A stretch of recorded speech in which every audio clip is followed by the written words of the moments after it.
بسم اللہ الرحمن الرحیم۔ حضرت امیہ بن الاشکر کنعانی آنکھوں سے معذور تھے۔ ان کا ایک ہی بیٹا کلاب نامی تھا جو نابینا باپ کی بے حد خدمت کرتا تھا۔ اسے ایک دفعہ جہاد کا شوق ہوا اور فوراً فوج میں شامل ہو کر عراق چلا گیا۔ نابینا باپ خدمت گزار اور فرما بردار بیٹے کے چلے جانے سے بہت معذور ہو گیا۔ اس کی خدمت کے لیے کوئی نہ رہا۔ ناچار امیر المومنین فاروق اعظم رضی اللہ عنہ کی خدمت میں حاضر ہوا اور اپنی تکلیف اور مصیبت کا حال بیان کر کے خلیفہ وقت سے التجا کی کہ کلاب کو واپس بلا دیجیے۔ بیٹے کے فراق میں جو اشعار باپ نے کہے تھے وہ بھی سنائے، جنہیں سن کر حضرت عمر رضی اللہ عنہ بے حد متاثر ہوئے اور سپہ سالار اسلام کو حکم بھیجا کہ فوراً کلاب کو واپس بھیج دو۔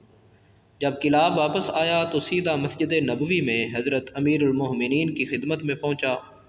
حضرت عمر رضی اللہ عنہ نے پوچھا، کلاب تم اپنے باپ کی ایسی کیا خدمت کرتے تھے کہ وہ تمہارے لیے بہت ہی بے چین اور بے قرار ہے؟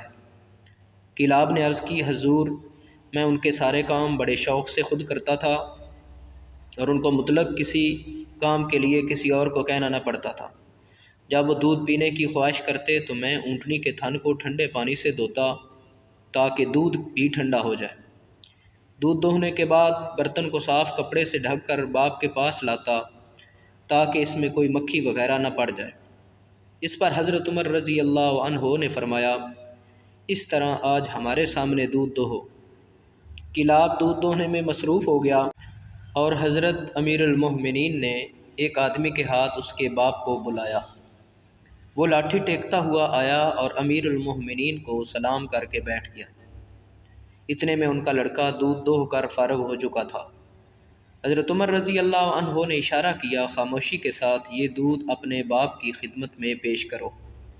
جب حکم کی تعمیل میں کلاب نے دودھ کا بھرا ہوا پیالہ نابینا باپ کے ہاتھ میں خاموشی سے تھما دیا تو حضرت عمر رضی اللہ عنہ نے فرمایا، امیہ ہم نے تمہارے لیے دودھ تیار کرایا ہے، پی لو۔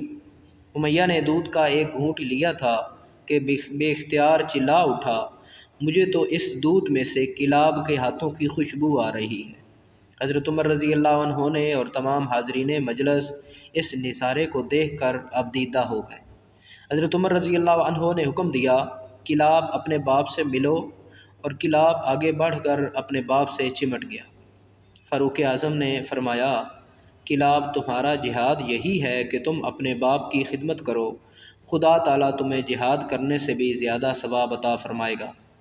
تو امید ہے دوستو آپ کو یہ تحریر پسند آئی ہوگی۔ اگر یہ تحریر پسند آئی ہے تو ہمارے چینل جی کے وائس کو سبسکرائب کر دیں۔ جزاک اللہ۔